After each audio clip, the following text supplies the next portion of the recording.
Welcome to Debate Night, everybody. My name is Charlie Kirk. Debate is at the core of our constitutional republic. Shared ideas inspire collaboration and innovation. Debate makes way for empathy and wisdom, and it shapes our culture. America is a unique place where allowing the best ideas to win is both a means for progress and the essence of freedom.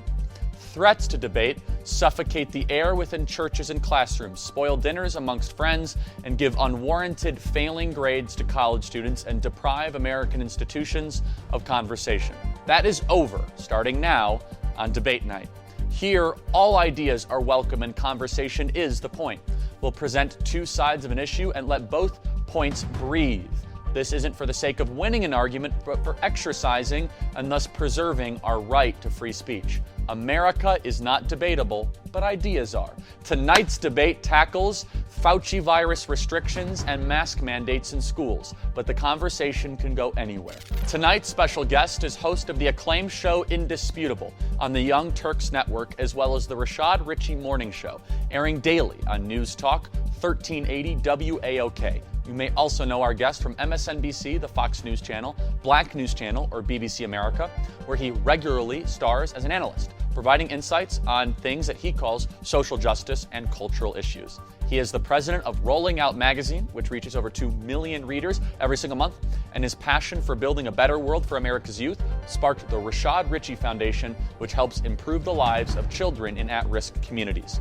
He's a lecturer, a professor, analyst, host, writer, and editor-at-large. Tonight's guest is a dynamic force, and I'm thrilled to have him here. And he's objectively a very nice person. Please join me in welcoming Dr. Richey to Debate Night. Welcome to Debate Night here at Turning Point USA headquarters. Honored to have with us today Dr. Richey, a very well-known radio talk show host in Atlanta, also a college professor, amongst many other things I'm sure I'm forgetting. And today we're going to be talking about COVID mandates, schools, masks, and so much more. The way that this conversation will go is Dr. Richey will begin with some thoughts for 2 minutes uninterrupted. I will respond with 2 minutes uninterrupted, and we'll go back and forth in that format for about a minute each. Then we'll take about a 10-second break, or a little bit break, and then we'll just kind of have at it. And so, Dr. Richey, thank you for being here, and the floor is yours. You're about to be in trouble, Charlie. All right, here's the thing. Mask mandates in schools are 100% appropriate, and here's why. First of all, the vast majority of American voters actually support mask mandates for school teachers and for those who are inside of the school system. But let's look at what it actually does. A mask mandate, people that argue against it, they say this is an intrusion on civil liberties. But think about it. A dress code, is that an intrusion on civil liberty? A vaccination mandate, is that an intrusion on civil liberty? Let me bring you back to K through 12 education again. 100% of all public schools in the United States of America require vaccination to enter. That's your vaccine passport already in play. 92% of private institutions require a vaccine in order to attend. Let's go to the mask mandate. The mask mandate protocol is in place for the safety of students. This is based on verifiable science. 90% of those in the field of science, the field of study, they say that yes, it actually decreases the spread of COVID-19. But now you have people around this country, literally, rather than throwing on the mask, they rather throw fists. They're fighting school teachers. They're fighting those that oppose them, and they are threatening to fight school board members because of a mask mandate. I have not seen this kind of activity at school board meetings over anything except for these mandates. But remember, mandates are already in place. School boards have the statutory authority to implement administrative law given to them by the states based on the construct of the 10th Amendment of the U.S. Constitution. These school boards are well within their constitutional right and statutory authority in order to implement such a protocol, just as they have the ability to say, here's the dress code, here's the vaccination requirement, here's the teacher credentialing requirement, and here's what it takes to pass to the next grade. That's 2 minutes, Dr. Very good. Thank you, Dr. Richey. So here's how to first respond. First of all, we have to ask ourselves the question, is the Chinese coronavirus or the Fauci virus a serious threat to children? That's the first question. And so Dr. Macri wrote a piece, I should say, for the Wall Street Journal, where he studied tens of thousands, over 40,000 children with the virus, and was not able to find one child that died from the virus that did not have underlying health conditions and that did not have some sort of immunocompromised condition. And so you look even more broadly than that. And this is from the New York Times. I just want to read this, which is annual deaths among children in the United States. Now, this is per 100,000 people. So children 5 to 14 years old have a 2.1 per 100,000 chance of dying from cancer, a 1.9 per 100,000 chance of dying from vehicle accidents, 1.5 per 100,000 to die from suicide. We'll get back to that in a second. 0.7 from homicide, 0.6 from cardiovascular disease, 0.5 from drowning, 0.3 from flu, and 0.2 from COVID. Now, that's not percentage, that's per 100,000. So the question is, if children are at a greater risk of riding in a car to school, then why all of a sudden should we now mandate the masks for children? So I think we're talking about two different things, and I think we'll have a fun time going back and forth at the unscripted part of this is, do schools have the ability and the authority, and is it a good idea? I'm going to start with whether it's a good idea, then we can get into the other one. It's an awful idea. It's bad for interaction. It's bad for childhood development. We already see the increase in mental health issues that I will go through some of the numbers associated with that, but everyone has kind of experienced that in their own way. And saying to a child who is not at considerable risk of dying from a certain virus that you must change the way you interact, I think is child abuse. And the floor is yours. All right, you have 1 minute, Dr. Richey. All right, so let's talk about the numbers. Yes. Okay. The Delta variant has changed the game in many ways, where now you have children who not only have the virus, but they are experiencing adverse reactions from the virus like never before. I take you to a place called Jackson County, Mississippi. There's a school superintendent. This guy decided to ignore all COVID-19 protocols. He says he's going to live a life that's external of the fear of the pandemic. Well, his school system, they have a 7% COVID positive rating. They've already lost a school teacher. Here's the other dynamic that people aren't considering. You think children go to school in silos? These children who can be carriers of COVID-19 can infect their social environment, such as their parents, their grandparents, other peer groups, people that their families associate with. And then it becomes an issue of the ecosystem of our safety, not just the silo of the school system. Very good. I will respond. So I'm glad you brought up the Delta variant. So a lot of people have done at least some initial studies of the Delta variant. So according to Dr. Roberta DeBasi of the Children's National Hospital, she was asked about Ari Shapiro from National Public Radio about the Delta variant. The National Public Radio host said, wait a second, if kids under 12 are not vaccinated, is the Delta variant a significant risk? And she said, quote, children are still somewhat between 12 to 15% of all COVID cases and still 3 to 4% of all hospitalizations. And we have not seen a huge change in that, even with the Delta variant. Now, I'll add to that where the Boston Globe, not exactly, a politicized paper to the right, asked the question, is the variant more severe in children? Dr. Sharon Doran, epidemiologist at Tufts Medical Center, says, no, I have not seen any peer-reviewed data from a reliable source to suggest that. So I would submit, doctor, that there is no data to show the Delta variant has any harsher cause. In fact, the data shows the opposite. Let me respond, all right? So here's what we know about the Delta variant. Based on CDC directives, the Delta variant is more adversely affecting young people than it has previous with the original design. To suggest otherwise is silly, and here's why. You can go to a place like Alabama. Alabama, for the first time, they have run out of ICU beds. The Alabama leadership, governor and beyond, they have blamed this on children going to hospitals that did not go before with the original COVID virus. They're now being hospitalized like never before, and they're running out of ICU beds. And at some point this week or next week, they may run out of ICU beds. That's because of the hospitalization, not only of adults, but also of children. At last count, they had over 400 children hospitalized for COVID. They had a fraction of that during the first onset of the virus. Almost perfect timing. I got to give you credit for that. It's almost like you do radio or something.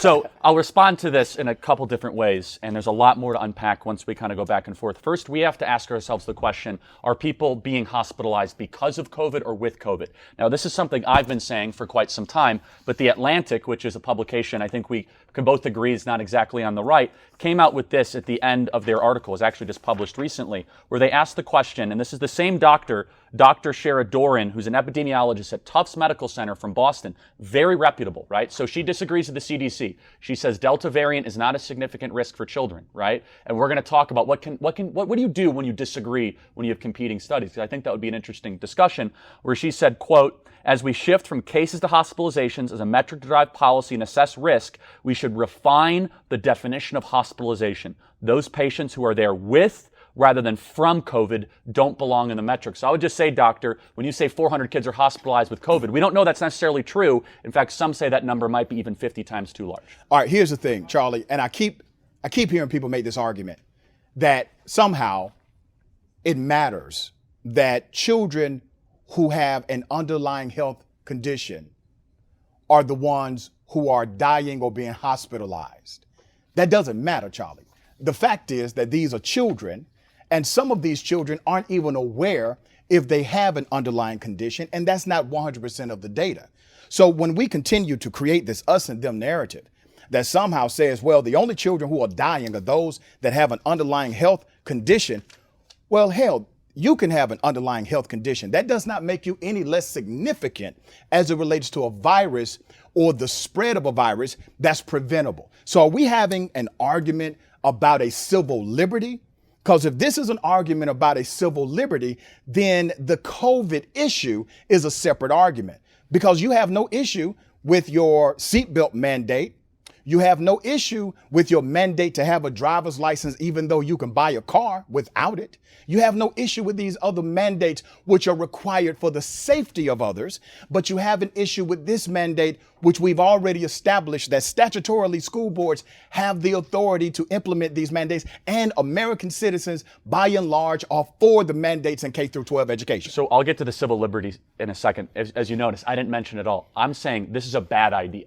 Right? This is bad for children, and also it's bad for teachers, bad for an educational environment. And so I'm going to reiterate one thing. I'm not minimizing that it's children with underlying health conditions that are dying, but children with underlying health conditions have a predisposition from dying from any sort of infectious disease. And the vast majority of children in this country are healthy, which is why we frame it in that way. And so this kind of goes to this question, a couple different questions, and I would love to ask this question to you. Let's just focus on whether this is a good idea, then we could focus on whether the government has the ability. Do you think there are any downsides to children wearing masks in schools? Hell yeah. Of course there are downsides to it. There are downsides to wearing a seatbelt. You know, a percentage of people die every year for wearing a seatbelt, but the vast majority of them have their lives saved. So let me be clear on this, Charlie. So go ahead. Let me be clear on this. There will always be a cause and effect relationship with any social variable change implemented in our current structural society, no matter what. Masks create changes. It is a social deviation from the norm.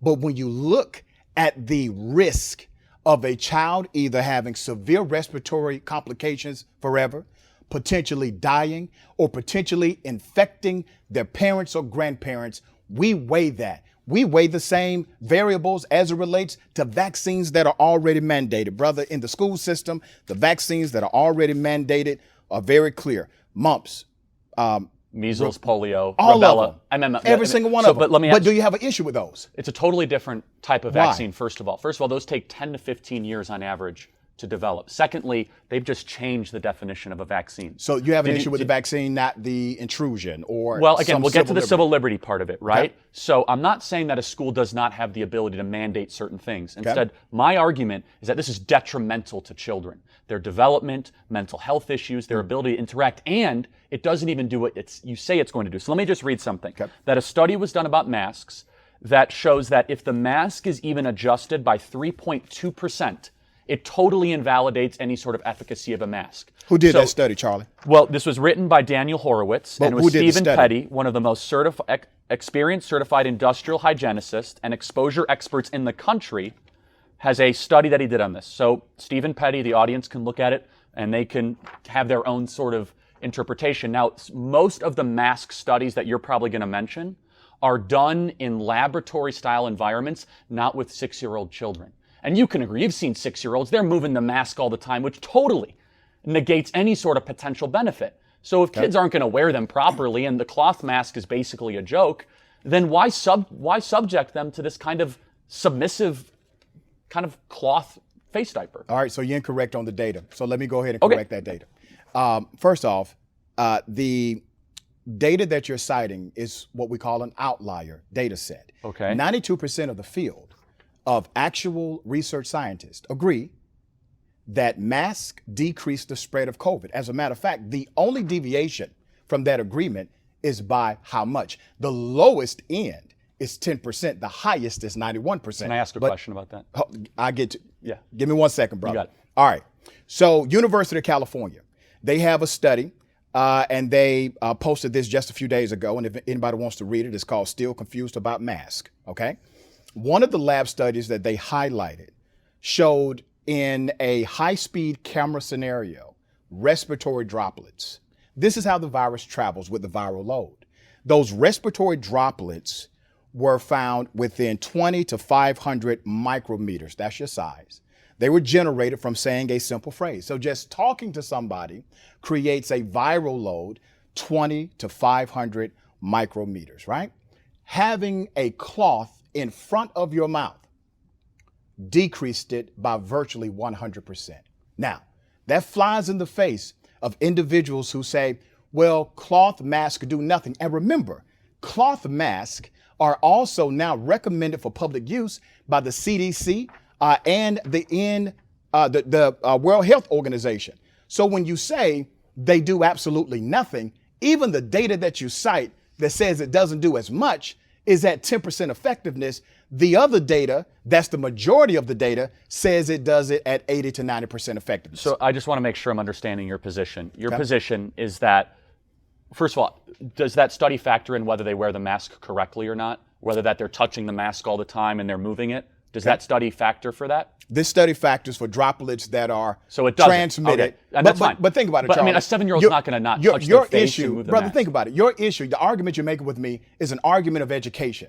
That means that young people have to be more educated. I'm a former high school teacher. All right, there are high school students that may not wear the mask properly. There are grown folks that don't wear the mask properly. Well, that's part of the argument. The issue then is education and proper wearing of the mask. You're literally making my argument for me. That's part of the argument. The but other argument, you're making my argument saying if you wear it properly, then it does in fact decrease the spread of COVID. But they don't, and they won't, and you know that. You're dealing with 8, 9, and 10-year-olds. The other part of the argument, though, is that it actually makes us unfamiliar with one another, harder to communicate. It stunts childhood development. So I want to read some of these numbers, and I want to ask you, do you think that masking children forcibly is going to help the 90% increase in suicide that we saw through March from 2019 to 20? Is it going to help the nearly doubling of mental health issues or the 333.9% increase in intentional self-harm claim lines?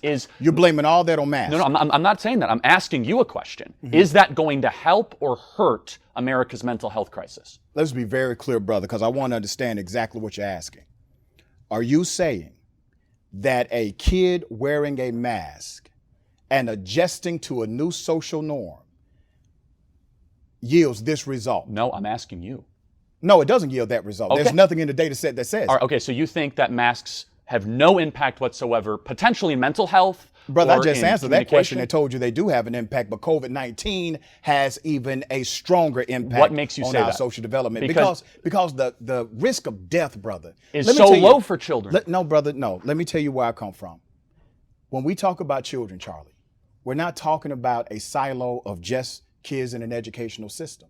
We're talking about kids that are connected to a greater community. I come from a community where this COVID-19 virus, brother, has ravaged the Black community. And it's not just because children wear masks or don't wear masks. It's because of other variables such as healthcare inequity, et cetera. But if you look at children and just say, well, the mask thing is the only thing. It's not just that. We don't want young kids going back to infecting parents and grandparents. And if it's such a bad idea, Charlie, are you disagreeing with over 60% of Americans who care about their children? You can't say these folks don't care about their children.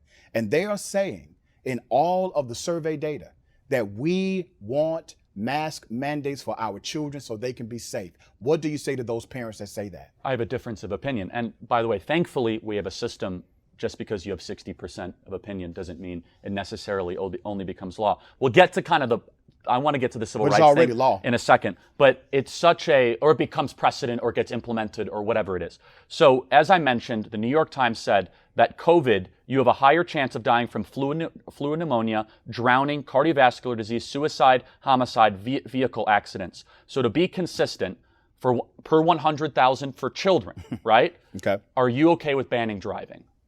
So let's go to this. I'm okay with making sure kids have a set of prerequisites in order to drive. Which, how about by being the a way, passenger? Wait a minute. By the way, that's already the law. Children do not get to drive just because they turn a certain age. They have to get a learner's permit, go through a training process in order to get their license. And why do we do that, Charlie? We do that because we know that driving is dangerous. That's why we do that, right?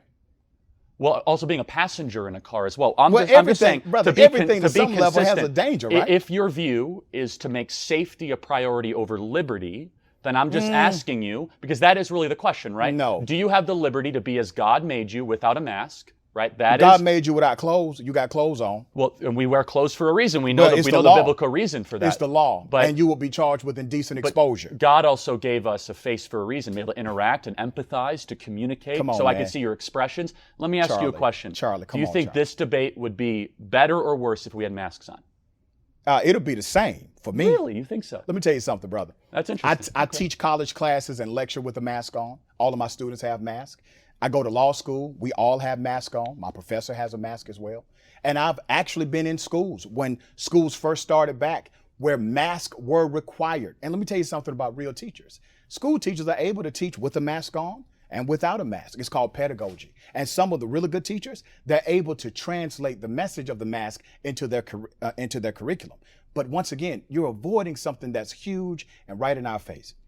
Is the benefit, and this is a question of what you believe, is the benefit of protecting children by saying you do have to wear a mask, you do have to abide by a dress code, you do have to abide by a particular behavioral standard. Are those directives inside of a school system to protect the overall and general safety of students? Is that a good idea? I say yes, you say no. Well, and I think you're coming from a false premise. The data I showed is that they're not at risk and considerably from the Delta variant. Silo thinking, brother. You're not thinking about their families or communities or nothing else. Showed that they don't even wear the masks. The data I also what percentage? shows, well, again, 2% what percentage of kids do not wear the mask properly? I don't have data on that, but if you've ever been around a 6-year-old, they don't wear anything properly. Man, they eat dirt. Let me tell you something, man. Let alone wear a mask properly. Charlie, and I mean this in all due respect. I've been inside of school systems recently that did the let's come back thing and let's wear masks and let's socially distance. Those kids were well behaved. They did not take the mask off. They adhered to it. Even if a 2% adjustment, doctor, 2%. Well, it changes everything. Well, it changes it based on the research that I have from 90% effectiveness, and it can lower down to 10%. All right, you got a lot of wiggle room in between that. No scientist says that wearing a cloth mask is ineffective. They just argue on the effectiveness with the majority of the science and majority of the data saying it is well over 50% effective. That's not true. There's a study out of Denmark that shows there's almost that's just no one increase. Study, brother. So that's a good question. I'm going to get to that in a second. What happens when you have different studies? What happens when the body of evidence contradicts? Because that's an important question, I think that's a great question. Because how do you govern oneself when you have, I have this study, I have that study, but I just want to make sure that the people watching can see where I'm coming from my perspective. So let me just say kind of one other point on this where you said that am I willing to make adjustments for child safety? And you kind of asked, that was the open-ended question where I say it's not about that at all. In fact, the downside, in my opinion, far outweighs any sort of benefit, especially when Dr. Macri, who said, he studied right here, he studied 43,000 children with COVID and was not able to find a single death. Now you say it's also a transmission issue. Dr. Macri also said that children, quote, are not significant carriers or super spreaders to adults. Okay, so, wow. So we're going to have study collision. So go ahead. So let's talk about study collision. Once again, outlier data. What that doctor just quoted to say that children are not carriers of COVID-19 is outlier data because over 90% of the field agrees based on research and study that kids are carriers of not only COVID, but of any virus. And you literally just made that argument with me. You literally just said, Charlie, that kids do not properly wear their mask and they're spreading things by not properly wearing their mask. You have made the That was not my contrast argument. I said if your argument was true and masks worked, it would only be true if every child was a perfect automaton mask-wearing student, which of course we know is not true. Do seatbelt mandates work? Of course they do. Does everyone wear one? Do you know what's amazing about a seatbelt? Charlie, does everyone wear a seatbelt? After you're in a car accident, it doesn't give you natural immunity from getting in another car accident. Brother, that's what makes this totally different. Does everyone wear a seatbelt, Charlie? Of course not. Do we then go back and unravel, because only 49 states have seatbelt laws, do we go back and unravel the 49 state statutes because there are some people who will either A, not wear them, or B, actually die because of them? We don't do that, Charlie, because we see the benefit of wearing that safety belt. That protocol far outweighs anything else. So I've not been convinced by and let's talk about the data. Let's talk about the data. Because we're gonna collide on data. Okay. But let me ask you a question. When it comes to driving and safetyism, do you think we should bring speed limits down to 20 miles an hour, which would definitely save lives? Is that a good handoff? Yeah, so let me get back to that. It used to be 15 miles per hour, by the way. Is that okay with you? Because that would prioritize safety over liberty. Well, I think you always weigh it. But let me answer your first question. Okay. I'll get back to that one. You talked about conflict in data, right? Yeah, like what happens when I have a study? I have a study. What do we do? That's right. So here's what happens. Science, a lot of people misinterpret what science is. They say science is a fact. Science is not a fact. Science is a field of study. Now, there are some things that are scientific facts, like gravity, okay? But science is a field of study. And I do think sometimes scientists do themselves an injustice when they do not describe science as such. It is a field of study. Now, what does that field of study mean? It means you study the field. So what's the field of science? All of these research surveys, these laboratory experiments, these real world research experiments, that's the field of study. And so for you and I, who are reading the data from these experts, what we typically depend on is what is the majority sentiment? What is the consensus among the scientist community? And that is how we start to derive our conclusions based on the research that we're able to analyze independently as independent thinking individuals. Now, you can still believe an outlier study if you choose. It is contrary to the majority of the science that's available for review, but that is still within your right as an American, right? So that is how you do it. You're going to always have clashing opinions and conclusions, but literally in research, there's no 50-50 here. There's not 50% of the scientists are saying this and 50% of the scientists are saying that. Literally, you're giving me 7% of what scientists are saying compared to 92, 93% of what other scientists are saying. That's the argument that you're making with me, Charlie. And I'm always fascinated by the 7% because they're willing to buck the consensus and pursue things that they have found in the scientific method to be true.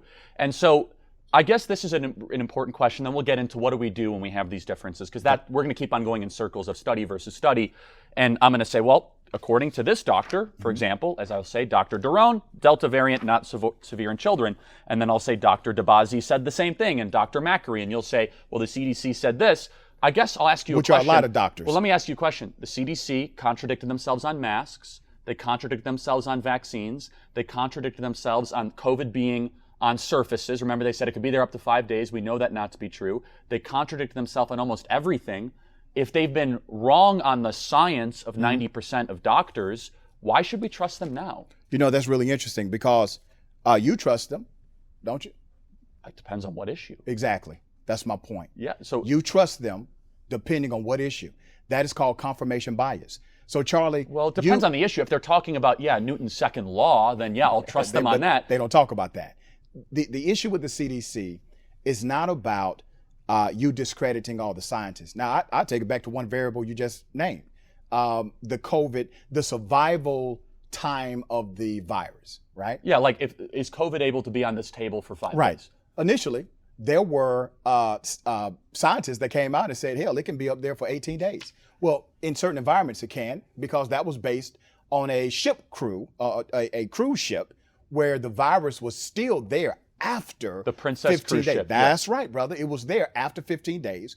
Everybody was evacuated. They cleaned that ship top to bottom, and they still found active virus on the ship. So they came out and said, hey, listen, we're still learning this thing. We are connecting it to the field of study, which is called science. And we want you to be warned that we have active virus cultures still on this ship, and no one infected has been here for over 15 days. They reported that. And then people ran with it and said, oh my goodness, this thing survives for all of these days. But that was in a particular environment, and that environment was conducive to the growth and the preservation of that virus. That's context. That's important. So you mentioned outliers. You know, those of us that are trying to answer the question, what do we do about this? I'm fascinated by outliers. Mm-hmm. Outliers in science sometimes end up being true. In fact, we've seen this. You know, we were told that it was a conspiracy theory, that it came from a lab. Well, that's kind of the prevailing wisdom now. It definitely didn't come from some bat in the Himalayas. It's looking more and more like it came from the Wuhan Institute of Virology. It also used to be an outlier to say that we revolve around the sun. The heliocentric theory of gravitational pull, as authored by Galileo, used to be an outlier in science. You know, Newton's first, second, and third law, the idea that an object at rest will stay at rest, the idea that there's force equals mass times acceleration, these things had to be eventually investigated and proven. I'll give you another example. Mm-hmm. It used to be scientific consensus that eugenics was good and the sterilization of women would improve humanity. Now, those are some extreme examples. Very I extreme. understand. But the point is that sometimes what if these studies are right? Do you ever wonder, what if there's some truth here? Do you ever wonder what if the majority of scientists are telling the truth? Well, of course. I mean, I entertain it, and I dismiss it on issue by issue. I'll give you an example. Okay. Like a majority of scientists right now are saying that we have to entertain another round of lockdowns in certain parts of the country or the world to try to stop the virus.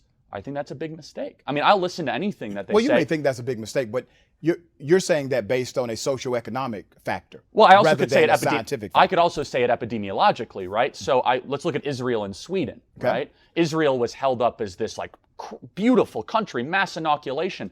They've now gone through their fourth lockdown. Mm-hmm. They're on their fourth booster shot. Sweden, that probably had the most mature and prudent response to the virus, is wide open, and Sweden has now banned Israeli citizens from coming into Sweden. And so I don't need, a PhD in epidemiology to say, hey, whatever decisions they were making in Sweden seemed far more prudent than what they were doing in Israel. And I suppose this is the question, which is, you have this multitude of studies, many of these, the consensus that was put forward. So let's go back in time. Dr. Ronnie Jackson last year said, do not wear a mask. People, stop wearing masks. And now we're mask crazy. That was a contradiction, right? Remember they said that at first that children might be at risk. That was a conjecture. That was not necessarily a policy. We now know it to be different. The point is that we should always be entertaining the minority opinion in science, right? All right, brother. And honestly, that minority opinion has ended up being true almost every time. No, sir. No, sir. The minority opinion has said some pretty extreme things. You have a minority opinion of people who believe that the earth is still flat. Well, I'm not one of those people. I understand that. I do believe in a circular earth that can right, be proven in a variety of different ways. But remember, you have some people that are willing to die by that sentiment. They are so dogmatic about the earth, right? And that's a scientific factor. That's earth science. Just because the data or the proclamation is an outlier does not mean it's true. But calling Dr. Daron a flat earther is a little extreme. That's not. Come on, brother. She's an epidemiologist at Tufts Medical man. Center. You know good and damn well. But you're kind of of conflating those two things. Is what I'm not presenting from flat the earth extreme evidence. Examples you just gave. Very fair. That's fine. Okay.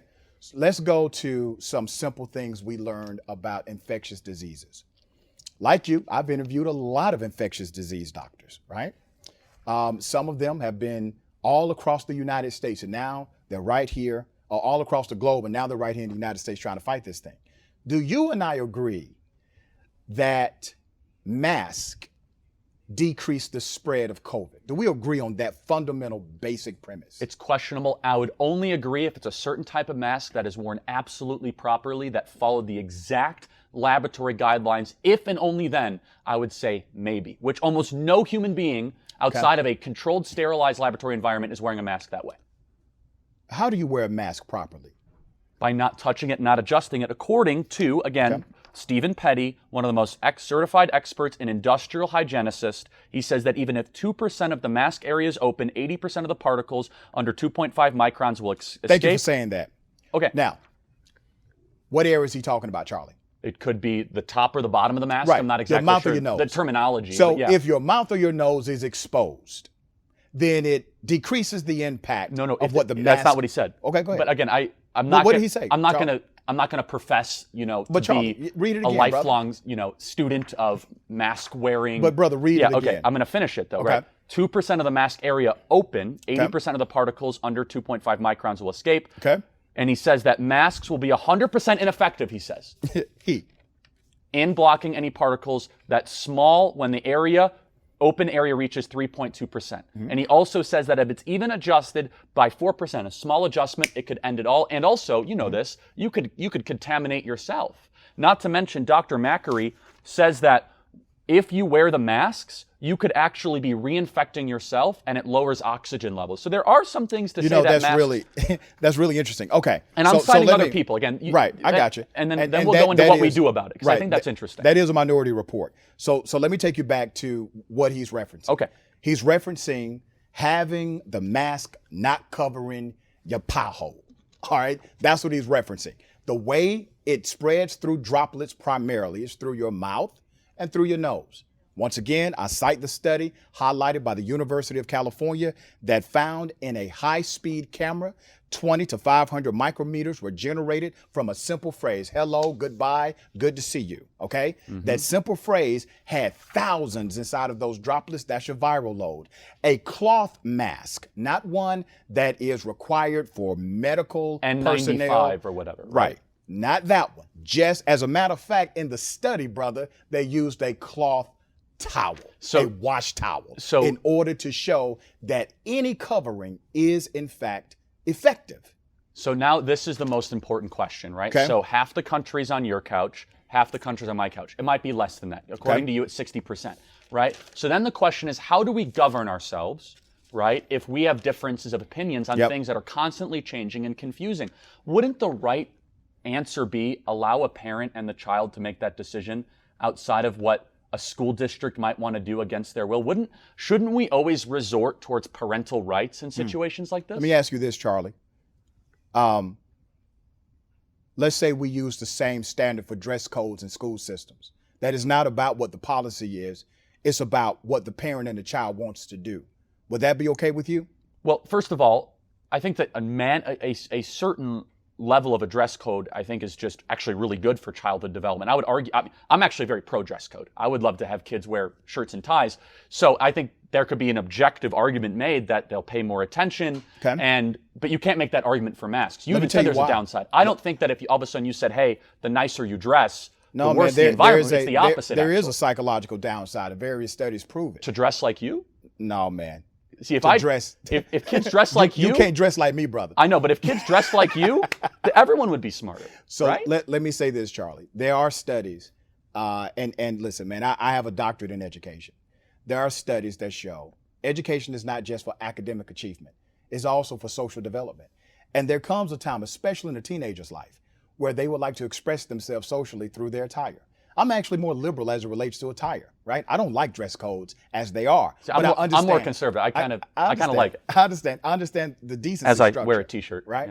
But the issue is we can't create a standard that says we're willing to put your life in danger or your child in danger because you have a personal issue with the school policy. And remember, once again, the vast majority of Americans are for the mask mandate policy. So let's just go to this. First of all, I think it's somewhat of a red herring argument because some parents don't like to send their kids to private school because they have a dress code. So there's some choice there. Yeah. I guess what I'm saying, though, is that you support a school board coming into the school and saying every child must wear the mask. Why not make it optional? Because here's what happens, is that some parents are going to yield to my opinion. Some parents will yield to your opinion. Isn't the right decision just to let parents choose? I think the right decision is to allow the elected representatives who were elected by those parents to enact administrative law, to make common sense policies to protect the children, and for them to listen to the science as it's collected locally. I don't believe it's the right idea to do what DeSantis has did in Florida, which is to make a mask mandate ban which, by the way, 70% of Republicans disagree with his ban on mask mandates and defunding school systems who are in opposition to his executive action. And a judge recently ruled that Iowa. Governor DeSantis, that DeSantis in Florida was without legal authority when he used an executive order to limit a governmental entity that exists by statute. If you want to start making executive orders to restrict other governmental agencies, go through statutory processes through your legislature. So let me ask you a question. First of all, I love what DeSantis did, and I love the idea But it's of illegal. Coming in. Well, there was a judge that is rehearing. I think he actually just won on that. But I will yield to this, that there was an Iowa decision that just said where a judge said what happened in Iowa was unconstitutional. So there are a lot of rulings there. I will give you that it's an open-ended question. But what DeSantis is doing is actually the anti of mandates. He's telling every student in Florida, you have, as a taxpayer, a moral right to be able to choose. And you want to talk about local government. You're talking about local government, right? You know what the ultimate local government is? A parent and child. There's nothing more local Well, thank than you that. for saying that, because once again, the vast majority of them are for mask mandates. Then let them mask their kid and let the other Yeah, parents but not see, mask their kids, right? Once again, just because their child has a mask, right? It doesn't mean the child next to them will have one. And what is COVID? What are the masks for? The mask is for the decrease, primarily for the decrease of COVID, the decrease of the spread. I want to read some stats, man, because we've been all over the place. Most Americans are for the vaccine requirement. This is a Gallup poll that came out very recently. So you want to do vaccines? That's fine. Okay. Happy to go into that. All right, let's go to vaccines quickly. 54% of Americans support vaccine requirements in workplace settings. 53% report that they're for them even if you're dining out. They want you to have a vaccine passport. 61% of Americans would like to have that for air travel. We don't have that yet. You can still travel without a vaccine Some card, restaurants are starting right? to do it. But I'm talking Yeah. about travel. For Sure. travel, we don't have that. Canada is implementing that in the fall. Yes. Other countries are going to do the same. If you're telling me that the school system, just think about this, and I'm going back to vaccines.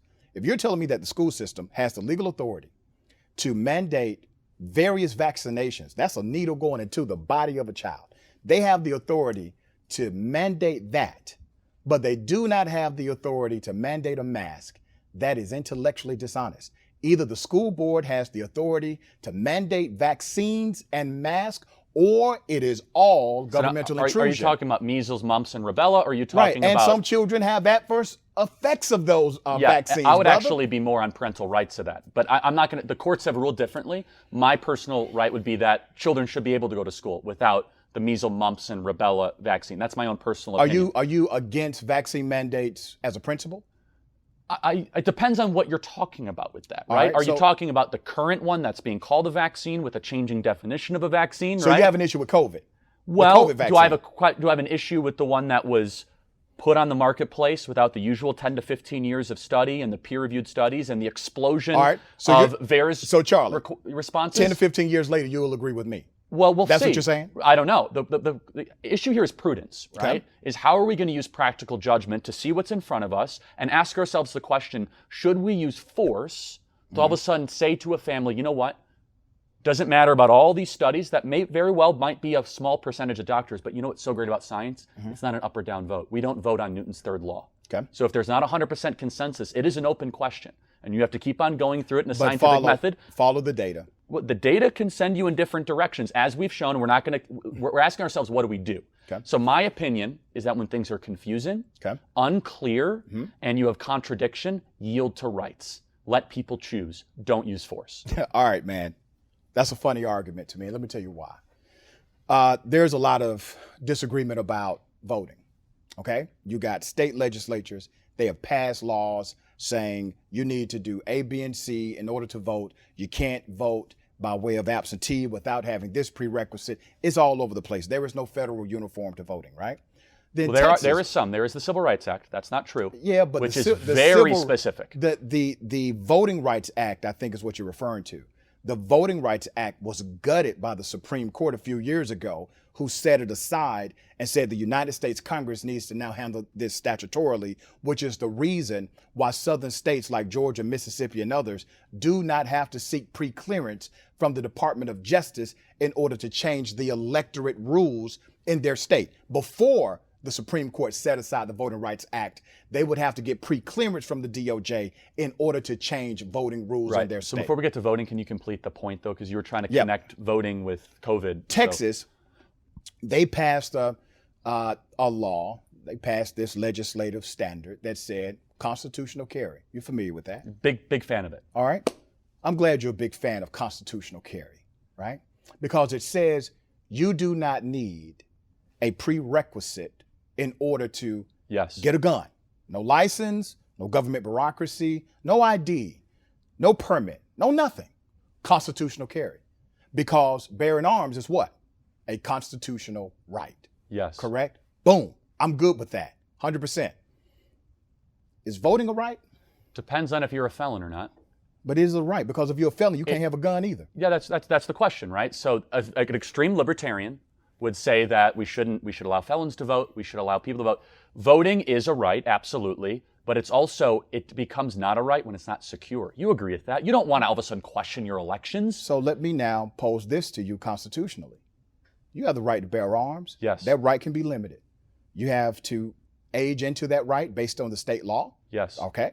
You also can have that right taken away from you based on your criminal activity. Felon, as we agree on. Right. Yep. But you do agree it's a right. Yes, but look, rights are conditional under the current agreement we've made with our government, where the Second Amendment, the Fourth Amendment, there are exceptions. I think there's far too many exceptions. But I yield to rights most of the time. Okay, let's yield to rights on this. And this is the point I'm making to you. If you're a big fan of constitutional carry, yes, meaning no ID, no permit, no bureaucracy. I think that's an oversimplification of the Texas law. No, the Texas law says you don't need nothing. As a matter of fact, you just said felons can't buy the guns. Then how do they know if they're a felon? Exactly, brother.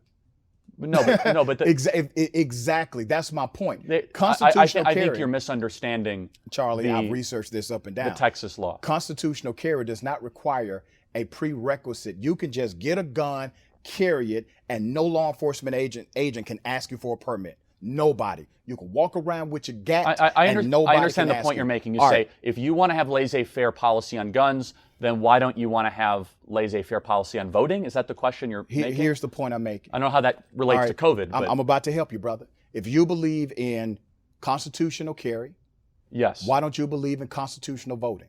Well, I do, which means voter ID and securing But no people. ID for guns? You know what No permit for guns? No ID with, for guns? The problem but with ID for voting? Let me tell you why. Voting is how we build our government.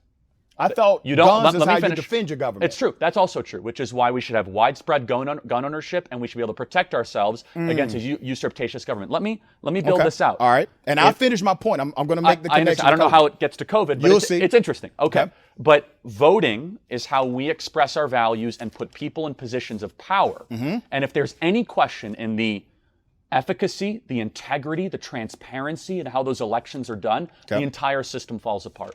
Which is why I believe in transparent and fair elections. And this idea that Georgia somehow has oppressive voter laws, they have 18 days of early voting, way more than Delaware has. They allow Sunday voting, which is souls to the polls, which is, I'm sure, something you're very well aware with. So that's a misinterpretation of that. So I do believe in constitutional voting, which is leave it to the states. Let the states do what they want to do with voting, and that goes with gun laws as well as voter laws. All right, so let me make the connection, okay? Constitutional carry in Texas, no ID, no permit. Again, I think you're oversimplifying that law. Let me tell you why. There are federal laws like the Brady Bill in 1986 that says that felons cannot buy weapons, that the federal agents are able to get subpoenas against weapons. You're oversimplifying it. No, I'm not. I'm not oversimplifying the Texas law. The Texas law says we're not going to check a damn thing if you're walking around this state with a gun. Right, That's the Texas law. Which I have no problem with. That's a separate thing of acquiring the weapon. Right? Now, you have no problem. Well, remember, you can purchase a gun from a private dealer without showing an ID. They don't have to require that. So you call that the gun show loophole. That's been largely misrepresented. But No, let's it's pretend not. you're right. No, Finish it's the not argument because misrepresented. we have to take a 10-second break in just a second. But All just right, finish your argument. Let me make this quick. Yeah. Constitutional carry, all good. Voting is a right. Constitutional voting, wait a minute. Y'all need IDs now. I'm big into constitutional voting. Okay. All right. Now, here's the final point. Everything we're talking about as far as regulatory agencies, mandates for vaccines or mask or protocols for Yes. COVID-19 is derived from the Constitution. There are two dynamics that the Constitution allows. No, I never said it was unconstitutional. It Well, might wait- be. I said it's wrong. Wait a minute, but if That's you two believe, different things. listen, There's brother, plenty of things that are constitutional listen, that are wrong. Charlie. Not everything that is Charlie, constitutional listen to is my right. point, brother. If you believe in the Constitution, why do you dismiss Article 1, Section 8, Clause 3, or the 10th Amendment of the Constitution, which gives states and gives regulatory agencies and gives school boards these particular powers? These powers are expressions. I don't. But they're expressions of the Constitution. No, but I say they're wrong to do it, not that they don't have a right to do it. Okay. That's two totally different things. So you're making a moral argument I have been the against, whole time. against kids wearing a mask to school. Yes, not only that, I'm making a moral argument of imposing oneself into a parent's decision to either have their child wear a mask or not. That's been my argument the whole time. But a I parent's have not made a decision- constitutional argument. You know why I haven't made a Okay. constitutional argument? It's because the courts are open on this discussion. But the Constitution is not. Well, again, it depends on states' constitutions, depends on precedents, courts' decisions. You know the law of And- reciprocation. But hold on a brother. second. State cannot override. Courts the change US their minds all the Constitution. time. We had Dred Scott, praise God, we reversed that. We had the forced sterilization of women in the 1920s, praise God, we reversed that. We had Jim Crow, praise God, we reversed that. Right, but that wasn't in the Constitution. Some people say, Jim Crow was not in the Constitution. Well, but now they used the 10th Amendment to justify it, though. Well, they used the states' rights clause. Right, which is your argument right now which, in a bizarre way. No. Yeah. They used a states' rights clause and perverted the statute. So we've always had those who mishandled statutory legislation. That's something commonplace. I'm making a moral argument. I had the I whole get it. time. And an argument about childhood development. I get it. But Charlie, you're literally disagreeing with the damn parents. The data shows I'm that not. over 60% of the But parents what about the are for 40%? it. So you are, let me just make sure I'm clear. We have to take a 10-second break. Okay.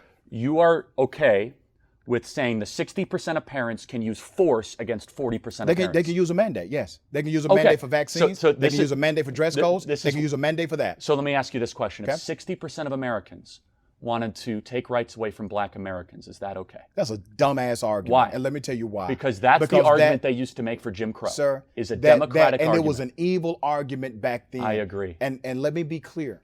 We're talking about the safety of children and mask mandates inside of a local school system that the majority of taxpaying Americans actually agree with. So you're in the minority here. We have clarity. I don't believe just because a majority of people believe something, they should be Neither able do to punish I. the But other side. on this case, I'm with them. So we're going to take it. If you guys want to watch the rest of this Charlie Kirk Show podcast, hit subscribe on the Turning Point USA feed. That's it for today. Go to the Charlie Kirk Show, and we're going to be back with more. So welcome back, Charlie Kirk Show podcast. Dr. Richey, you said I made a what kind of argument? Because I compared. I think I said, was it dumbass or silly? Elaborate, because I kind of almost cut you off. I felt bad about that. All right. So I don't remember because you've made so many great points today. Thank you. Well, I know. What I said was this, and it was provocative intentionally, but it got your attention. But it's true, Right. which is that this idea that just because 60% of Americans want something, make it right. Yeah. And I said they used to use that to justify segregation. Yeah. So my argument is not simply a majority argument. My argument is an argument based on data, safety, my common sense, and also a majority argument. So no way should we compare good faith parents who are trying to genuinely protect their children to some type of misguided, evil, and perverted sentiment of white individuals in the 60s. And I think We shouldn't do that. there is obviously a difference between the two. The point is, though, is that majorities can be wrong, and they can be dreadfully wrong. That's the point I was trying to make. So let's talk about the Biden mandate. You and I were joking. You said, I want to talk about the Biden mandate. I said, which one? So Right. Go ahead. You know, it's interesting. So it's not a mandate. Let's talk about private sector because that's what's in the headlines, right? The Joe Biden mandate, and I'm using air quotes intentionally, is not a mandate at all. And shame on Democrats, damn it, for not knowing how to tell people what this was. This is a COVID-19 vaccine protocol, but not a mandate. So literally in the executive action, it says that if you have a private company which has 100 employees or more, then there's a certain protocol this company must adhere to. And that protocol says either you have the vaccine or you take a test once a week And that's it. That's not a mandate for a vaccine. That's quite the opposite. That's literally telling you there is absolutely no mandate for you to get the vaccine, but there is a protocol to make sure others are safe. Now, a lot of people are, they're raging about this. That would be me. Okay, you're once again, you are in the minority for that, by the way. But you're a loud minority. Thank you. And let's talk about where this comes from. OSHA is the regulatory agency that President Biden says will enforce this executive action. Now, first of all, man, OSHA is still trying to figure out how to get tires from the back of certain industries, okay? All right? OSHA does not have the manpower to implement and enforce these COVID protocols throughout the entire country. They're going to write it, and they're probably going to spot check if there's a surge in COVID outbreaks in a particular company, but they are not able to actually implement the law all over the United States. But let's be very clear about OSHA. Once again, I'm back to the Constitution. OSHA was created statutorily in 1970 because of the Commerce Clause of the U.S. Constitution, where Congress has the ability to create regulatory agencies, and the Commerce Clause says that the federal government can regulate through administrative rule, policy, and law anything that impacts interstate commerce. That is your law, derived from the Constitution. The framers of the Constitution were smart enough to realize you do need a federal government with the authority to do this. And listen, this is not an ongoing mandate from OSHA. This is not an ongoing protocol. This is simply a 100-day ETS. That's an emergency temporary standard. That ETS expires after 100 days. And after that 100 days, the agency will have to go through all of the bureaucratic process, including public opinion, which is required by federal law, in order to make it a permanent rule. All of this that's happening is within the context and confines of not only the U.S. Constitution, statutory law, and also settled case law that has been well established, 1990, Doe versus Steelworkers. And before I forget this part, I want to make it very clear. OSHA by statute can do two things in an ETS.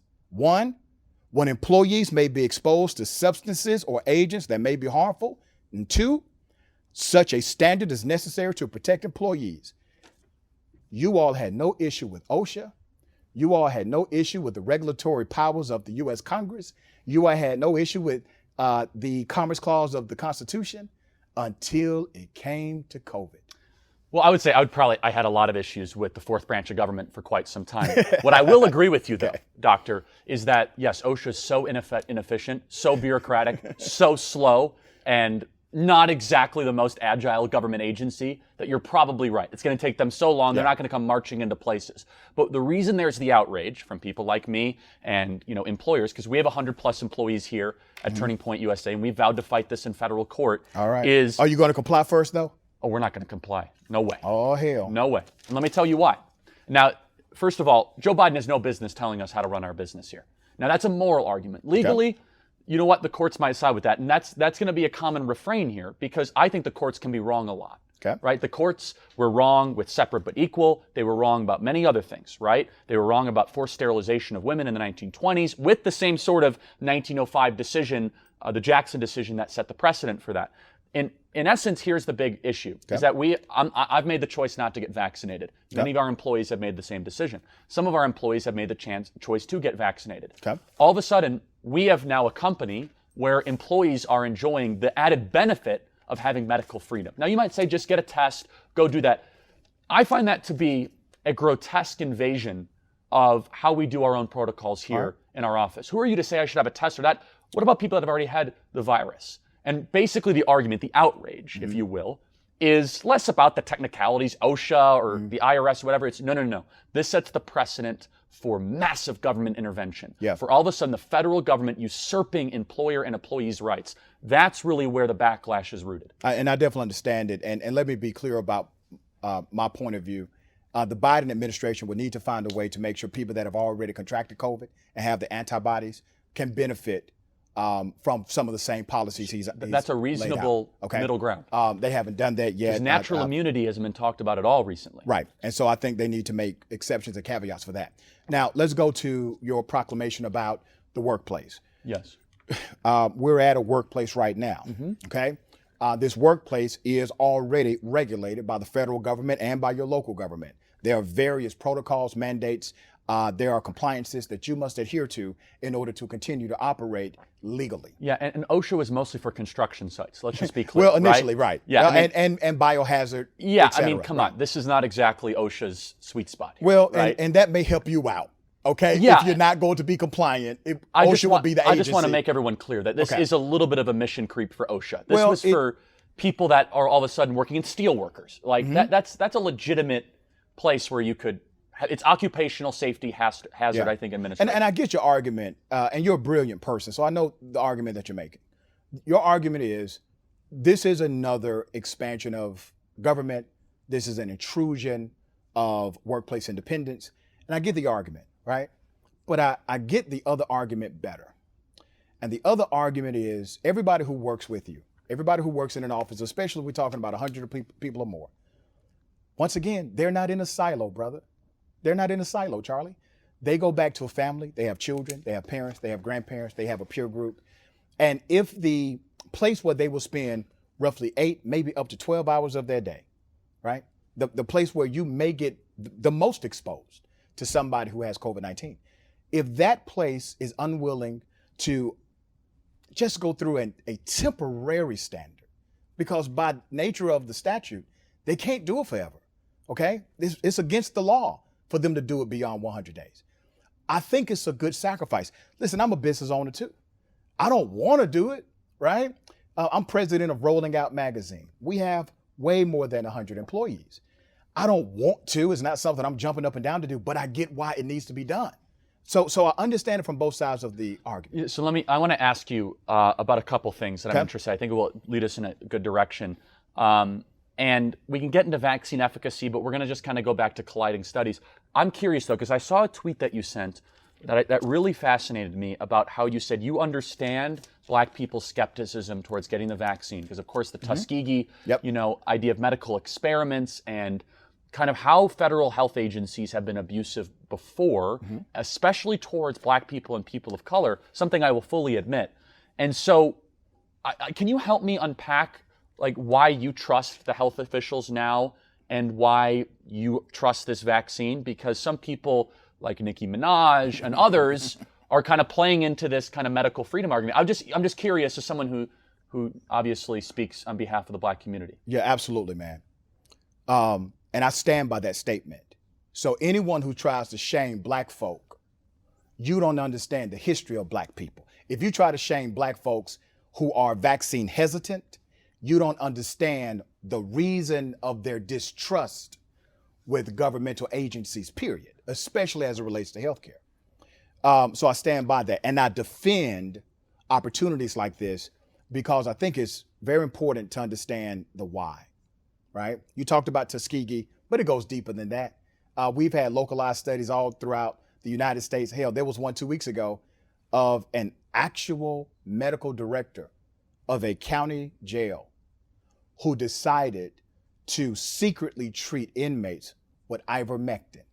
I reported on that on my show. Well, I don't mind that. But I mean, but come on, man, the secret. That wasn't done, I don't think, to hurt people. Do you? But come on, man. But I'm actually leveling. I agree with you that let's pretend he was a racist, which I don't know if he was. I don't know the story, and I really don't give a damn if he was racist or not. He was wrong.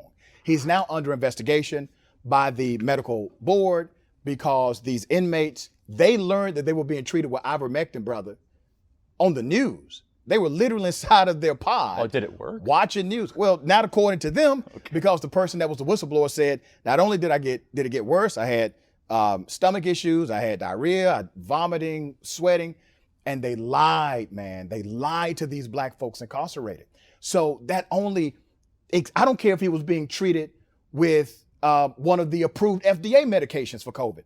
If he was being lied to, it is wrong. So but what makes you trustworthy of this? Well, let me tell you. This regime. I trust Dr. Howard. I trust Dr. Chika Akua. I trust individuals in research science. I trust people at Morehouse School of Medicine where I lecture. I trust these Black scientists and Black doctors and infectious disease specialists that look like me, who have said they were hesitant at first too, but they got involved in the data. They're inside of the science. They're in the research. They're reading the studies. They're conducting some of them and part of some of the clinical trials. And they come on my show. They talk to me personally. I have a communion with these brothers and sisters, and I trust them because their process was like mine. It matured to this place because they, even though they're in the medical field, they were hesitant too, brother. But once again, COVID impacts what community more than any other community? Who's more likely to die from a COVID virus than any other group? So this is a perfect segue into race in America. All right, so you know the answer to that. Black folks. It's lower, Black folks are more likely to die from COVID than any other group. Let's put race aside, which I don't. No, I can't put race aside. It's but I'm by a black class. man. Okay, so black poor man. white people are just as likely to be as a poor black person. You got to look at this in class, not based on race. Okay, and Charlie, you could agree with that, right? Charlie, I think access to health care has something to do with it. That goes back to your economic or financial strength and ability and platform. But when you look at the communities that are dying more so from a COVID infection, you're talking about black communities. Why do you think that is? I think it's a plethora of reasons. I think it's because of the disparity in healthcare relationships. I think it's partly due also to issues related to our medical background and sometimes even genetics and diet. All of this contributes to COVID-19 variables hurting certain communities worse. But when you look at our disconnect from being able just to call a doctor, right? I talk to these folks every day, man. There are some black folks don't even have a physician, brother. All right? You think they're going to trust a vaccine? They don't have anybody that's really common to them that they can talk to about it. And there's so much misinformation from these outlier studies and from Donald Trump politicizing the whole damn thing, even though he got the vaccination himself and also wore a mask himself. This misinformation has harmed communities that are not in the flux of information or connected to medical health care. So let's talk just kind of generally about race. This is kind of segue the whole conversation, if that's okay with you. Sure. Do you think America is a systemically racist country? Hell yeah. Tell me why. Systemic racism. Let's first define the variable. That would be helpful. Systemic racism is different than racism. I think we can all agree that racism exists in America. Right? You agree with me on that? Oh, totally. Right. Racism exists. We have one as president. Damn. Biden, was Trump one too? Absolutely not. I don't know if we have time for that debate. All right. So, Charlie, think about systemic racism this way. Systemic racism is typically what we call implicit bias. It's unconscious. It's not really known to the individual distributor of the racism. It's also codified in statutes, institutions, laws, etc. I will give you an example of an early form of systemic racism. The Declaration of Independence refers to Native Americans as savages. That was acceptable language at that time to refer to Native Americans. Why did they use that language? You ask them. I mean, that's derogatory. Because they wrote about it, because they were killing their women and children. It wasn't because they hated them because they looked different. Think about it, brother. Trail of Tears. Well, that's Andrew Jackson. That's a different generation of leaders. No, man, we're going to talk about that. 1830s. That was a bunch of white folks slaughtering natives on this land against the federal court order. So happy to talk about indigenous and kind of Euro-American relations, but finish the point of systemic racism. So I don't want to get away from what we're... Systemic racism, that's an ancient formation of it. Let me go to a modern one, right? Systemic racism and marijuana. You have individuals. So sentencing reform is sentencing issues, right? Part of it. Okay. So I give you a personal story. 5 years ago, when I first became a professor, right? I'm in class, man. There's this guy. He's from the same hood I was from. So I connected to this guy like that. Because for you to come be in my class from that neighborhood, you have done something miraculous, right? 4 weeks into the semester, semesters are 15, 16 weeks. 4 weeks into the semester, he gets this letter from financial aid saying that he did not get approved for financial aid. Guy had no issues with his credit. It's not even based on credit. He didn't know what this was coming from. So I said, listen, send me the email. I will investigate, right? I go to the financial aid director on behalf of this kid. He had a minor marijuana possession conviction at 17 years of age, less than an ounce. 4 guys riding in the car. one bag of marijuana. Nobody took the blame. They charged all of them, right? He can never have financial aid in his life. Now. So, okay, go ahead. Sorry. All right. Here's the systemic issue. According to all of the research science, white people use marijuana at the same rate as black folks, but are 5 times more likely to be arrested for it and actually charged. Blacks are. Blacks are. Yes. Yeah, excuse me, blacks are. And charged with the use or the possession without giving remedy for pretrial diversion and other programs. That's systemic, because a lot of these prosecutors who gave these prosecutorial discretions to white communities, right? They didn't give them to the black communities they served in as well. So let me ask you a question. Yes. Is that a race issue or a class issue? Once again, you cannot disconnect. Let me ask you. So, for example, Okay. for the poor family in Southeast Ohio that is mostly white, Okay. and they get arrested with an opioid charge, trafficking opioids. They have, let's say, they earn $32,000 a year. Okay, let's just do a hypothetical. Okay. Near Athens, Ohio.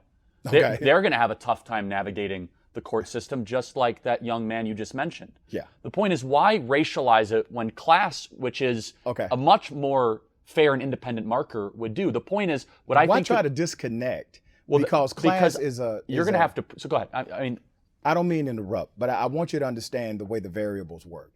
Class is a social perspective, right? Class is a social perspective. If you're earning $40,000 a year, you're objectively at the lower level of the income ladder. But still, there are some people that don't give a damn what you make. I'm one of them. So if we're talking about classism, we're talking about a social perspective, meaning I interpret you a certain way. No. But hiring an attorney is not an interpretation, right? So let's give an example. Denzel Washington's kid, if he's pulled over with marijuana, he's getting off, right? He's a black guy. LeBron James, I could go through the list, right? Now, those are outliers to go kind of to a theme you've been saying, but it means nothing if they're black. In fact, it means, can you hire the best attorney to get him off the charge? So let me give you another data set that's actually available for your review. Job applications, another systemic issue of racism, okay? Multiple universities have done this study over and over again. Some of these universities have tried to disprove the previous studies that were done. I was going to cite the ones that disprove it. All right. So we'll just have study collision. That's again. right. But the majority I'm of the studies. familiar with what you're about to say. All right. But you know the majority of the you studies know who debunked it was Thomas Sowell. Okay. Sowell has a bias ingrained in his economic policies already. He's a black American. Yeah. So he grew up in Harlem. That doesn't. I don't give a damn. See, that's the part. Proximity. See, when you say something like that, Charlie, you know why that's offensive to me? Because I didn't mean it as offensive, but sure. But I want you to understand what that means. Because he's from the hood, I'm supposed to agree with him. We're not monolithic. No, I know, but you were just making arguments from authority saying that you are from the hood. But I am. See, this is just a fact. But just because he is, it doesn't mean that I agree with his ideology. And just because he's an American black person doesn't mean I agree with his political philosophy or economic philosophy. Here's the point. I still want to make the point. So finish the point, and then I don't forgot the damn point. All right. It was something about job workforce applications. Yeah, the applications. Yeah. All right. So the majority of the studies show that if you put in an application, you list your education experience, you put in an ethnic sounding name, you don't get called back. At least 20% or more drop off rate for those who have an ethnic sounding name. Same application submitted, same company, boom, put a white sounding name on that application. Study after study showed that with the same background, same educational information, they got a call back 20% higher or more than the application that was the exact same with the ethnic sounding name.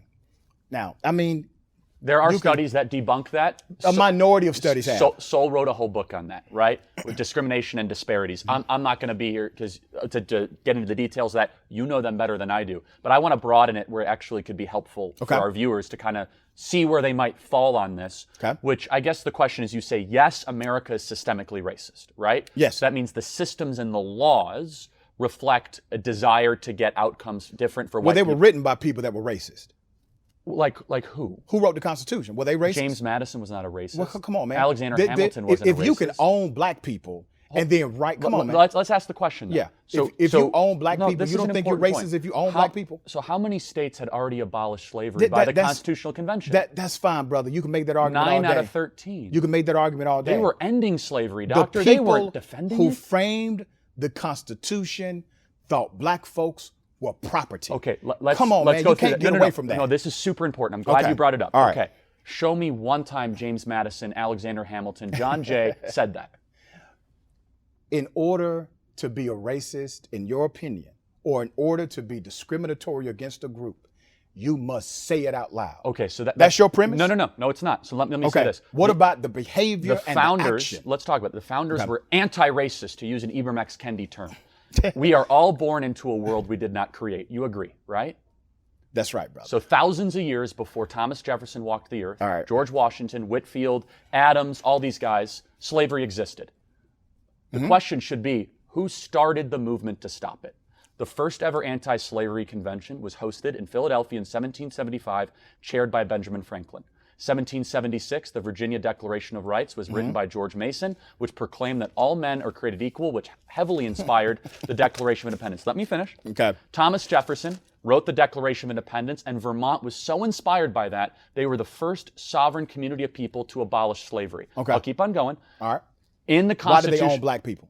they weren't allowed to in Vermont. Why did framers of the Constitution own black people? Some did, some didn't. Why? But why did some of them own black Because the people? tradition predated them. Tradition? And they were the tradition To before own that, a human which being? was disgusting You get and to awful. hide Hold on behind a second. tradition? Hold on a second. Let's first of all, there's more slaves in the world than there ever have been before, and there's still slavery happening on this And it's continent, still illegal, and it's isn't it? inexcusable, and That's it's right. illegal. It's And it awful. doesn't matter Let me if it's finish tradition. though. You should be thanking Thomas Jefferson for saying in the Constitution. thank Harriet Tubman. Let me finish, please. Let me finish. Thomas Jefferson signed the moratorium saying no new slaves are allowed to come into the United States as one of his first acts as president in 1807. Okay.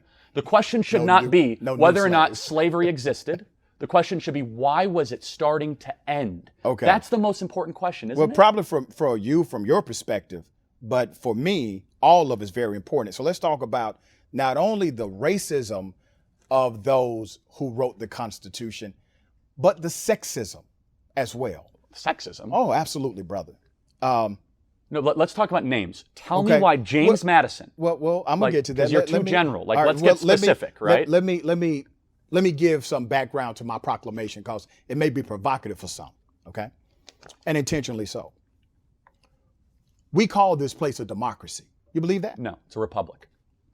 The So framers we- of the we don't agree Constitution with that. wanted a representative government, right? But they wanted a republic, not Okay. a democracy. So right. we're not agreeing. And There's a huge difference. And listen, we're splitting hairs on that. Well, it's because important, a but- republic is a representative form of government. That's the definition of it. I agree. I'll give Okay. you representative form of government, but That's I will right. not use the word democracy. Okay, and that's fine. That's a distinction without a difference, by the way. No, it's Okay. not. One has Representative naturally government. enshrined rights. One has the will of the majority. All That's right. a difference. So let's go to who could vote in that republic based on their writing of the Constitution. At the gratification of 1787, whoever the states deemed okay. Yeah. Now, the question you might bring up is the 3/5 clause, right? But not only that. No. But why did That's actually not what I'm bringing up. why did they put that in? To help actually limit the power of the slave-owning states. I get it. That's another argument. We'll be here all day for that. Because they wanted to limit slavery, And doctor. let me tell you something, brother. I do not give a damn about what you think their intention was. No, but they wrote Any about it. document that says that me or my people are 3/5 of an actual person is a flawed document. So let me ask you a question. Period. But let me make sure I make If my they point would have about given sexism. full representation, Let me slavery give- would have existed well past the Civil War. Just so we're clear. Here's what they should have done, and I still need to make my point about sexism. Don't let Okay, me forget no, that. I'll Okay? write it down. All right. Here's the bigger point. You're splitting hairs on the 3/5 compromise. Okay, that's what you're splitting hairs about, because this was a population configuration in order to determine the electoral college matrix of that particular state, so that they could have a Which national South presence. Carolina and Right. Georgia wanted it not to give blacks a voice. They wanted them to be to counted as manipulate the population. system. Right. They wanted So we- them to be counted as we full agree on that. population. Now, here's what the good-hearted people should have done if they were actually good-hearted. You create a process and you make them citizens, damn it, or you tell the Southerners that they have to stop the mandate So of let this state me life. just be clear. Okay. You are now moralizing people in 1787. You're damn right I am. Really? Absolutely, 100%. Okay, Moralizing the hell out of them. So you moralize Noah, David. I mean, you're a Christian. Yeah. How about Solomon? Too many wives. We shouldn't listen to him. Yeah, he found that out. He was an adulterer. He found out he had too many damn point is, wives. He almost lost his entire life Shouldn't because you of look it. What at are you talking history about? and bear them by the fruit and say, wow. No, so let me go back to the sexism Because part. that's such a, just respectfully, that's fine. That's such a Yeah, prideful way to view history, isn't it? Hey, like, man, how call it- dare you be like Yeah, not call as it what smart you as wanna I call am? it. How dare you own my ancestors? Well, they didn't. They actually tried to eliminate it. But they owned them. No, they didn't. They did own slaves, brother. Not every single Come founder on, man. did. Not every founder did. There was a minority of some that did not. Let's talk about. And those are some of the decent guys So, because there was they took a stand. But man, There's a women couldn't great even moment. participate in the republic. So let's talk It was about the written- Northwest It was Ordinance. written to make sure that women couldn't even participate. Let's talk and you about- stand by that. Of course not. But let me talk about the Northwest Ordinance. All right. Northwest Ordinance was the new territories, Ohio, Michigan, Yep. Illinois, Indiana, Iowa, which they were asking ourselves, what do we believe? This new territory, Okay. Article 6 of the Northwest Ordinance, ratified by every single state, Mm-hmm. said slavery is illegal in the new territories. So if they were getting rid of slavery, why shouldn't we praise them? Yeah. So thank you for bringing that up. And as long as they owned slavery or owned slaves and engaged in the enterprise of slavery. They didn't. They were trying to end it. But they owned them. But listen, Charlie, I want you to hear me. You blame me for moralizing them while you're praising them. Oh, I'm totally praising them. Okay? And you're going back. Because all human beings have to struggle with when they're born and what's around them and all right. things they can't control. So why is it that all of the framers of the Constitution didn't own slaves? They didn't. I know. That's Why? the point. Is that because the point in a is some of pluralistic them society were moral enough to say, hell no, we will not own a human being. I and agree. others were immoral enough to say, hell yeah, we will so they're own complicated. human so beings. How do you interpret someone like come Thomas Jefferson, Come right? on, man. Someone who It's said not complex Thomas for Jefferson, me. who advocated for the elimination in slavery in Virginia, You- signed the moratorium of new slaves, but owned slaves himself and released them, had a child with a slave. That's a complicated person, aren't we all? So let's go back to something that I want you to understand from my point of view. Slavery wasn't just about being enslaved, okay? Slavery was also, and I've done a trace of my lineage, right? Slavery was also about the slave owners who could legally rape black women, who could molest black children, who could kill without any penalty or repercussion from the government. It was more than just the labor, brother. That's my point to you. It was more than just the blood, sweat, and tears equity to build a nation. It was also the evil atrocities within the construct of a limitless environment to do what you wanted to do to another human being without penalty. So you just a couple things, Yeah. and then I'd like to get your opinion on another person in history, which is the founders at 9 out of 13 estates had already abolished slavery. It was on the way out, doctor. It was being killed until the Cotton Gin, Eli Whitney, and John C. Calhoun, who I believe is one of the villains of American history. But how should we view a man like Abraham Lincoln? Okay. I'm curious. You know, Abraham Lincoln did what he did out of political necessity. And we talk about, we uplift these individuals. And you're right, they are complex characters. And we but all are. We all are, right? But when we talk about somebody needs to be praiseworthy, Charlie, I would rather you just be neutral, damn it. I would rather you just say, you know what, this guy's a mixed bag. I can't praise him, but I can't vilify him because he did this other thing. So I would just call him a mixed bag. He did some good, he did some bad. Hell, a broken clock is right 2 times a day. So I would rather you have that opinion of some of these people that did extreme evil and committed massive atrocities against other human beings. But the reason why, and I'll get to Abraham Lincoln in a second, Okay. why I think that Jefferson and Madison and Jay and Hamilton were so amazing is they didn't invent slavery and they never wrote extensively defending it, ever. Instead, they made real structural changes to eliminate it. But Abraham Lincoln, isn't that evidence that America made movements towards all of a sudden saying, hey, here's a president who called, if nothing is wrong, then slavery is not wrong, who gave the Cooper Union address, who talked about a moral right that all men are created equal, who made the divine connection between the principles, the Declaration. And he matured to that. Totally. Yeah, he matured to that. And isn't that us all, right? That we tried to grow in that. Right. I'm just curious what your opinion is Yeah, but of Abraham Lincoln. No more than I can holistically praise Abraham Lincoln because of some of the atrocities. I also cannot discount some of the progress. I think that's a fair. That is a fair. Because there's too much Lincoln bashing going on, that's me on the record about Lincoln. That's what I have to say about Lincoln. Yeah. So let's go back to systemic racism. Okay. And so we kind of define that. So what can I, as a white person in America, do that you can't do? Are we at a place where now at least we're able to make the same choices? If so, then how is America systemically racist? Well, it's not about your perspective of discrimination that happens to me, okay? It's one about believing the stories of black folks when they tell you. You know, over 90% of black people say they've experienced some level of workplace discrimination or discriminatory activity inside of their social circle.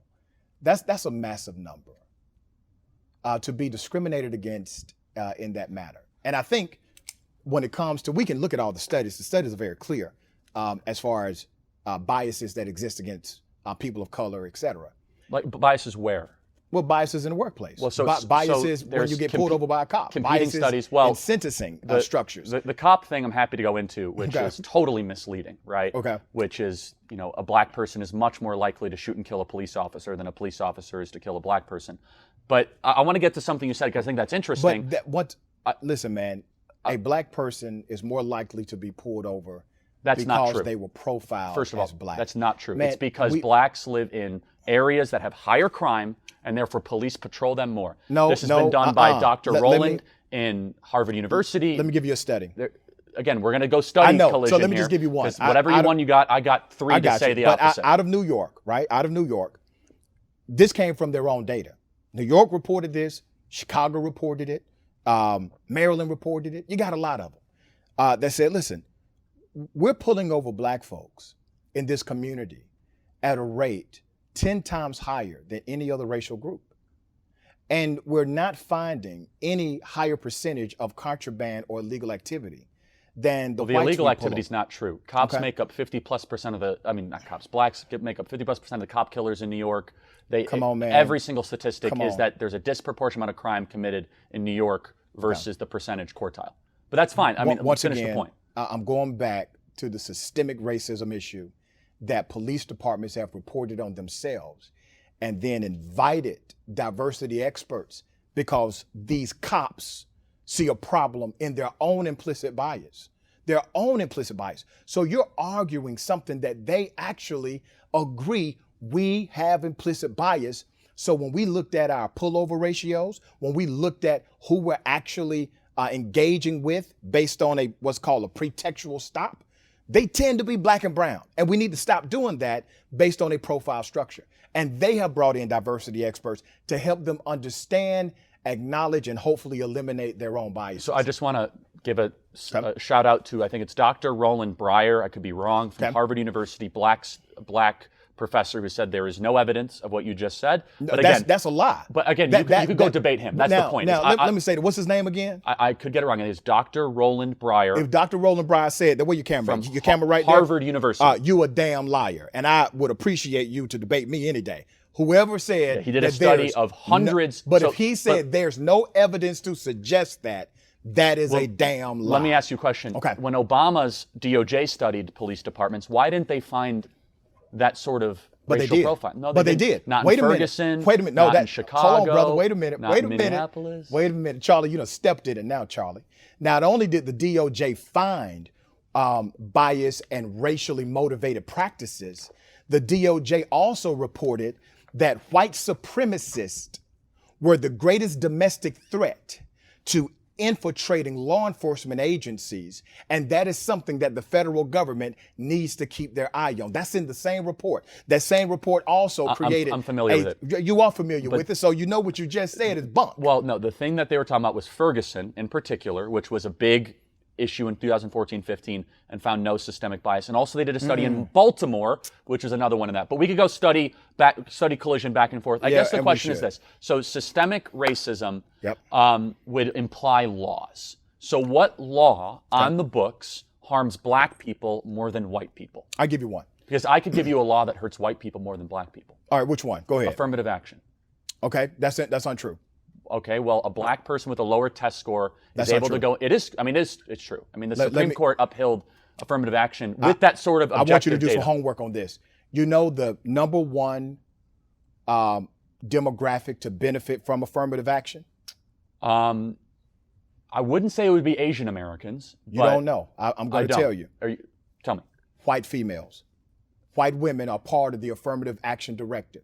White females, based on all of the data of affirmative action and the diversity hires, white women benefit more so than any other demographic under the affirmative action clause. Now, the reason why you assumed it was black people is because you've heard these talking points. Well, I didn't say it. But I have said, though, that we know the data submitted in the Supreme Court case that black people were being submitted with lower test scores. But all right, and by the way, for the record, I disagree with that practice, just on the face of it. Okay, I'm glad we do. But as far as affirmative action is concerned, the number one demographic that benefits from affirmative action are white women. I'll keep an open mind to that. Yep. You might be right. So, but tell me what laws on the books might benefit white people more than black people, because that would go to the argument of systemic racism, Absolutely. wouldn't it? And sometimes it's not the policy, it's the culture. So let me put it this way. You can have the right policy in writing. You can have the right policy. But then you have a culture inside of that agency. Culture will eat policy alive every day. So you may have a no profile policy, right? That's on the books. That's actually part of your standard operating protocol.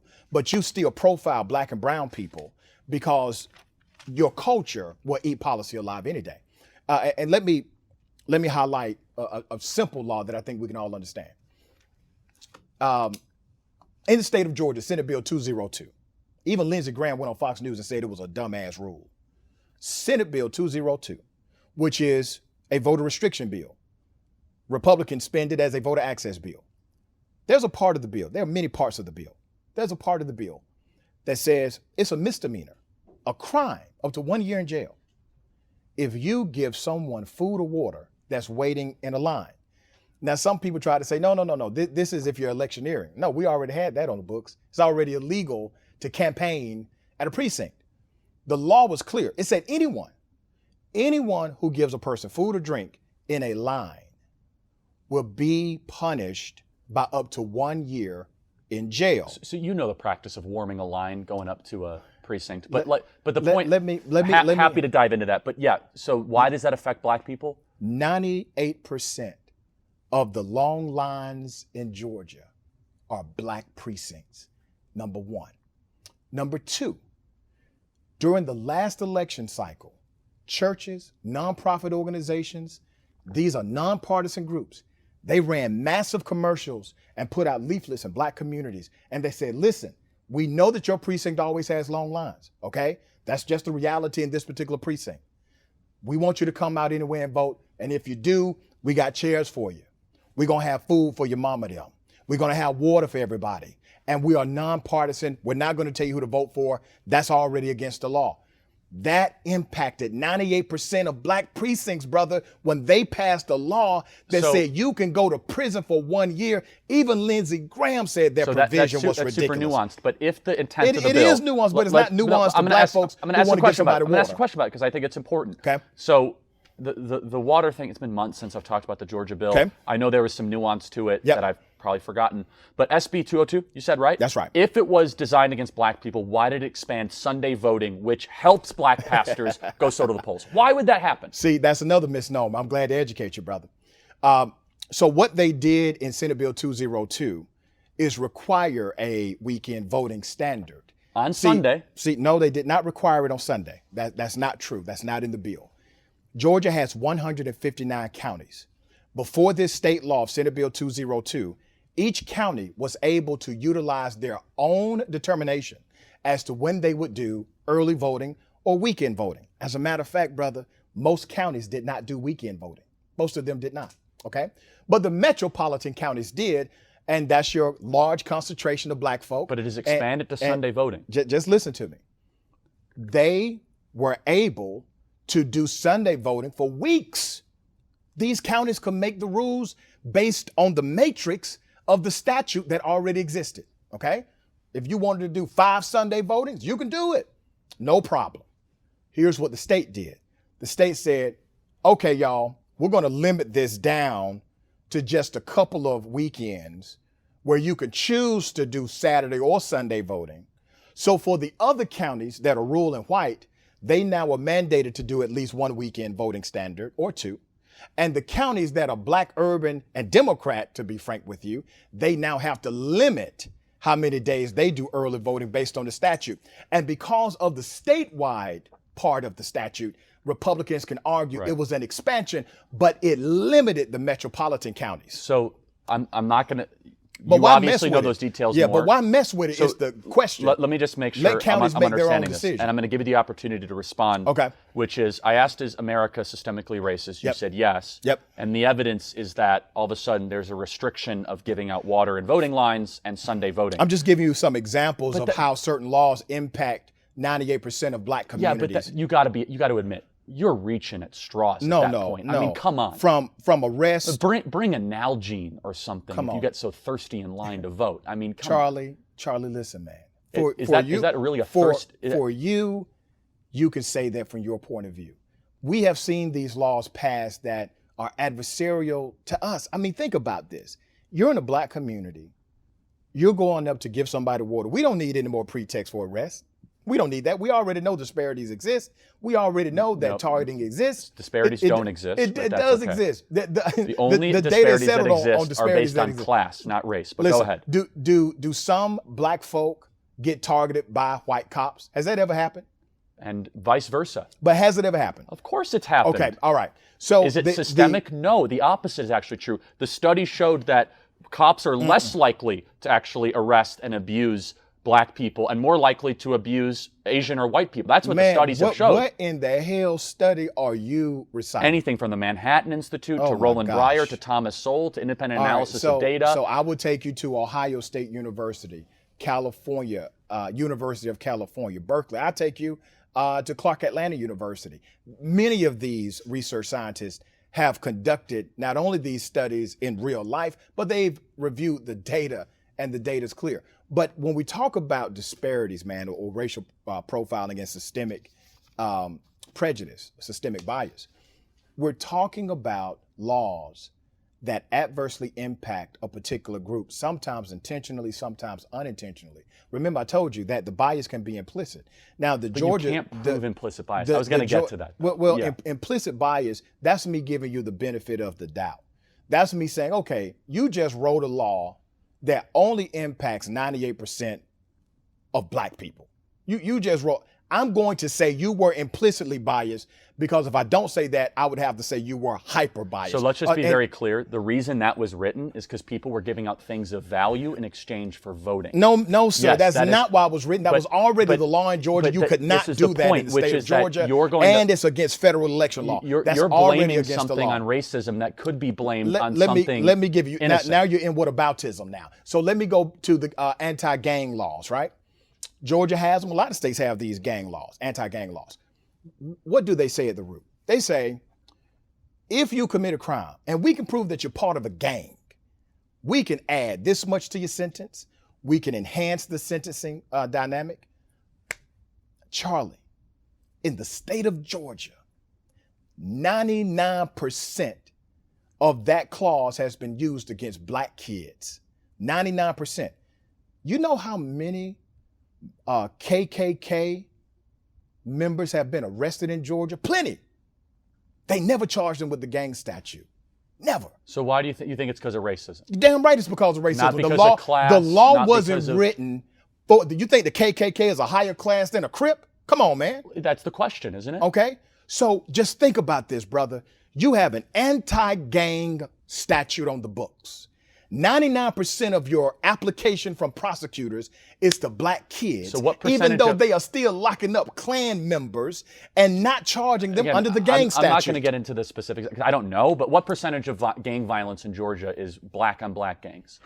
Yeah, I don't have that Okay, data, so that would be helpful, right? To see what that number is and correlate it with prosecution. But we know that, do you think if you're a member of the damn Ku Klux Klan. Trust me, I'm no fan of the KKK. I got you. Okay. If you're a member of them, you're in a gang, right? That's a gang. I would agree that's a gang. Right. That's I not also a social believe club, that that's a gang. It's insignificant, small, and ever decreasing. It's not an exit. I've never met one of these people. Right. I don't know where they are, who they are. The largest gang bust in the history of Georgia happened 3 months ago.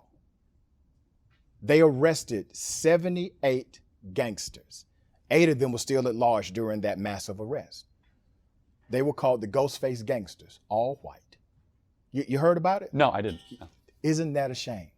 Because if it would have been 78 black gangsters, Crips, Pyru You Blood, can't Gangster possibly Disciples. make that argument. Come on, brother. That's- If the largest gang bust in the history of a state See, this and is- the this is- second this is the largest in the problem. history of the country happened, and you being a person that's a conveyor of news, never heard of it, why? See, this is the problem, is just Okay. because there's a disparity doesn't mean there's discrimination. It doesn't mean that there's racism. There's other reasons why there could be disparities. Tell me why. And Tell so me why. Let's, I got all their mugshots on my social media page. well, Tell again, me I'm why not- you I- never heard of I'm not them. getting why I haven't heard of it. Maybe because it's not a story that I felt necessary of covering. Maybe it wasn't on national news. I'm And not it should have exactly been, sure. man. I agree with you. It should have been, but you can't possibly blame racism on that. So we only have a couple minutes. Like we literally have 2 minutes remaining. I want to give you this opportunity just to kind of make your closing argument and kind of summarize it all together. Man, let me say this, brother. I don't want to make a closing argument to argue with you. Whatever. Just I want to say this to you. You are a brilliant mind. Thank you. What Likewise. you're doing here, thank you. What you're doing here is going to provide clarity. We don't have to agree. The push and pull of the republic or the democracy, whatever you want to call it, all right, is based on open, free, transparent, and authentic dialogue. And even though I disagree with you about 90% of the time, you are authentic in what you believe. Thank and you. brother, I go to war for you any day. Oh, well, thank you. And this sort of discussion is exactly what makes America special, and to be able to disagree and still figure out kind of what we're doing. So I just want to make sure I plug give an opportunity for people to follow you or to engage with you, please. Absolutely. Social media, Twitter, IG, at Rashad_Richey. That's RASHAD_RICHEY. You can check me out on the Young Turks network, Indisputable with Dr. Rashad Richey. And also my radio program, News and Talk 1380 WAOK, the Rashad Richey Morning Show, Monday through Friday. Very good. Well, thank you so much, Doctor. It's a lot of fun. Thank you, man. Thanks. Okay. Good. Woo! Great. Damn, brother. Thank you. That's great.